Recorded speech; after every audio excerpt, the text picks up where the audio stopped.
You have $100. Not $100,000, not a windfall, not a bonus or an inheritance or a lucky break. $100. The amount that disappears from most people's accounts between the 1st and the 15th without leaving a traceable explanation.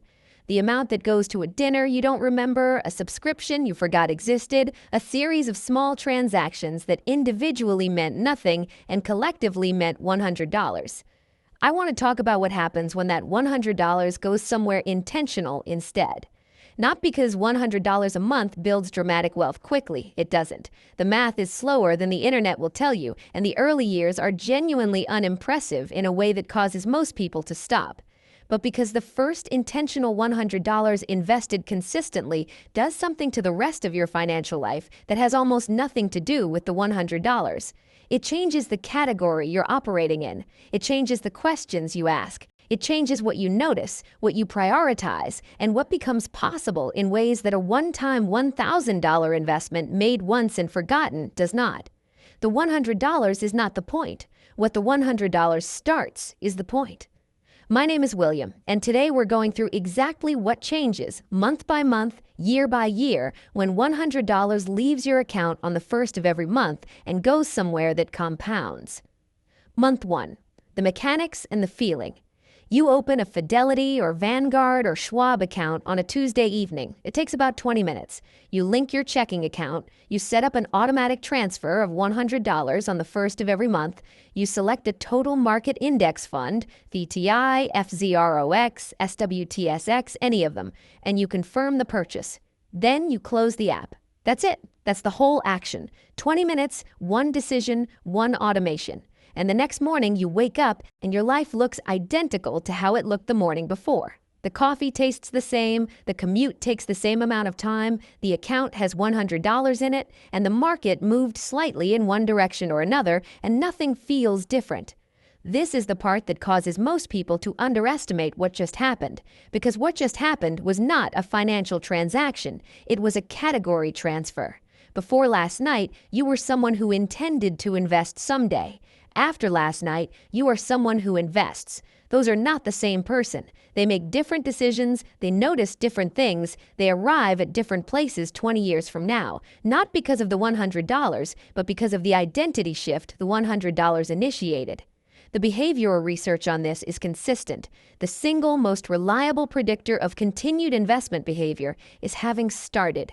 Not the amount, not the return, not the market conditions at the time of the first purchase. Whether the account exists and has money in it. You just crossed that threshold. Everything that follows is easier than what you just did. Month 6. The first test. The market drops 8% in 3 weeks. Your $600 in contributions is now showing a balance of approximately $563. You have lost $37 on paper. And your nervous system, which evolved in an environment where loss meant physical danger, registers this with a disproportionate response relative to the actual magnitude of the event. This is the first test, not of your financial sophistication, of your ability to do nothing when doing nothing feels wrong. The people who pass this test, who look at the $563 balance, remind themselves that they don't need this money for 30 years and close the app without changing anything, are the people who build real wealth. Not because they're smarter, because they've correctly identified that their job at this stage is not to optimize, it's to not interfere. The people who fail this test sell the position, move to cash, and wait for the right moment to get back in. The right moment never arrives with a signal. The market recovers while they're waiting. They buy back in higher than they sold. The cycle repeats every downturn for 20 years, and the cumulative cost in returns missed, in behavioral friction, in the compounding that didn't happen is not a small number. JP Morgan found that missing just the 10 best trading days between 2003 and 2023 cut returns in half. Most of those 10 days happened in the 2 weeks following the worst days. The people sitting in cash waiting for stability missed the recovery that began while the news still looked terrible. Your $600 became $563. You closed the app, you did nothing. That was the right answer. Year 1. $1,200 invested, the number that feels unimpressive and isn't. 12 months of $100 automatic transfers, $1,200 contributed. At a 7% annual average return, your balance is approximately $1,247. You made $47 beyond your contributions. $47, the cost of a dinner out, the return on a year of disciplined monthly investing. From the outside, this looks like an argument against starting small. From the inside, it is evidence of something that the early years never show clearly, but that the later years prove completely. You are not building a balance, you are building a rate. The $47 this year becomes $94 next year on the same contributions because the base is larger. The year after that, it becomes $145. The compounding is not dramatic yet. It won't be dramatic for several years, but it is present and it is accelerating, and every month you continue is a month that acceleration has more base to work from. There is also something happening that doesn't show in the account balance at all. You've started noticing things you didn't notice before. The expense ratio on the fund in your 401k, that's 1.2% when a comparable option charges 0.03%. The credit card interest rate that's effectively canceling the return on your investment every month it carries a balance. The subscription that costs $180 annually for something you use twice a year. The $100 investment created a financial awareness that is expanding outward into every other category of your financial life. Not because you became more disciplined, but because you became someone who tracks returns, and someone who tracks returns starts seeing costs differently. Year 5, $6,000 invested. The compounding becomes visible. 60 months of $100 contributions, $6,000 total invested. Balance at 7% average annual return, approximately $7,200. You've made $1,200 beyond your contributions. The return is now 20% of your total balance, no longer negligible, no longer something that rounds to the cost of a dinner. More importantly, your monthly return is approximately $42. Your money is generating $42 a month just by existing, half your monthly contribution, produced without any effort on your part. The ratio will keep shifting. In 5 more years, the monthly return will exceed the monthly contribution. Your money will be contributing more than you are. But here's the thing about year 5 that nobody warns you about. Year 5 is when lifestyle inflation becomes the most dangerous it will ever be. Your income is higher than it was at year 1. The $100 automatic transfer that felt significant when you set it up feels routine now, almost too small to be meaningful.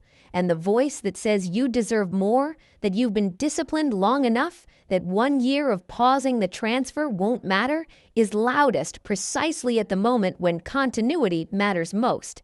The person who pauses the transfer at year 5 and resumes at year 8 has not lost 3 years of $100 contributions. They've lost the compounding on those contributions for the remaining 20 years of the investment horizon. At 7% annual returns, $3,600 in missed contributions at year 5 is not $3,600 by year 30. It's approximately $19,000. The pause that felt minor was a $19,000 decision made carelessly. Don't pause it. Increase it if the income allows, but don't pause it. Year 10, $12,000 invested. The machine is running. A decade of $100 a month, $12,000 contributed.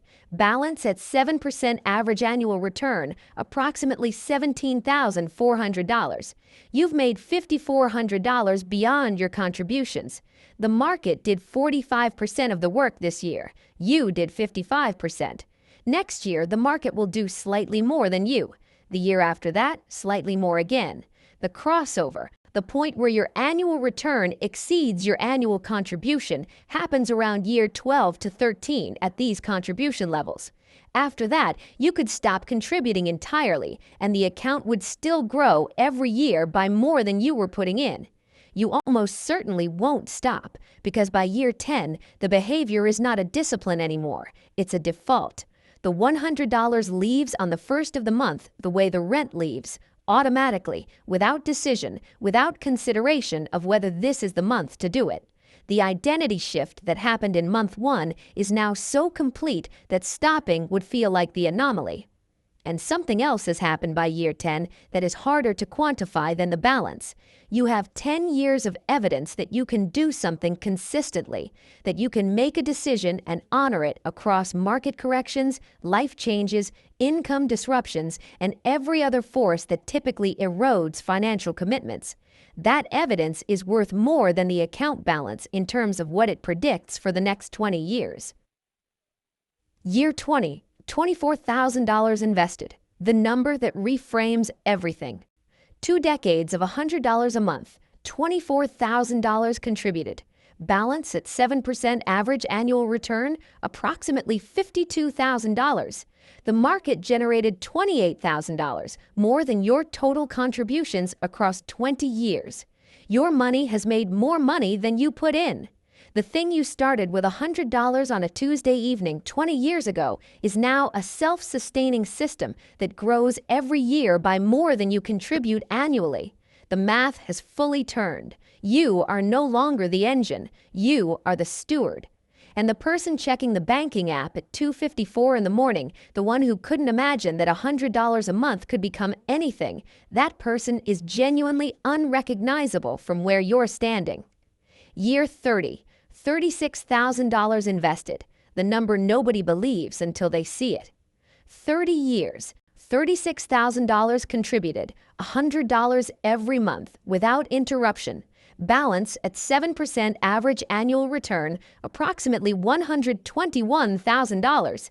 The market generated $85,000. You generated $36,000. For every dollar you put in, the market put in $2.36. Your total return is 236% on your contributions. From $100 a month, from one decision made on a Tuesday evening that took 20 minutes and felt almost too small to matter. Now extend it. $200 a month for 30 years at 7%, approximately $243,000. $300 a month, approximately $365,000. $500 a month, approximately $608,000. The variable that matters most in all of these numbers is not the amount, it is the 30 years.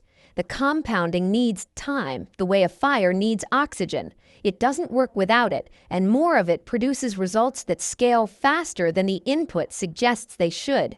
The person who starts at 25 with $100 arrives at 55 with a fundamentally different financial position than the person who starts at 35 with $300, even though the second person contributed more money. The decade costs more than the contribution. What actually changes? The real answer, the account balance changes. That's the obvious one. But what changes first? What changes in month 1 before the balance is meaningful is the relationship with money. The $100 investment creates a financial identity that expands. You start asking about expense ratios because you have an account with expense ratios. You start understanding compound interest because you have an account that demonstrates it. You start noticing the credit card balance differently because you can now calculate what that balance is costing you relative to what the investment is producing. The $100 is a financial education that pays you to attend it. Every month the account exists, you learn something about how money actually works that no amount of content consumption produces as reliably as having real money in a real account doing real things. The other thing that changes is harder to name. It's the 254 banking app check. Not immediately. The early years don't provide enough balance to quiet that anxiety. But somewhere around year 5, the check shifts in character. It's no longer panic-driven, it's curiosity. The same hand reaching for the phone, the same screen glowing in the dark, but checking something that's growing rather than confirming something that's standing still.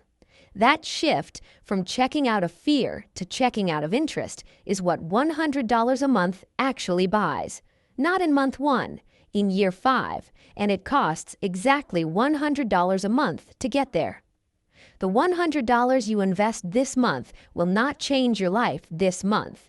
It will change the person making the decision next month and the month after that. And that person, 30 years from now, will have built something that the person on the couch tonight cannot quite picture yet.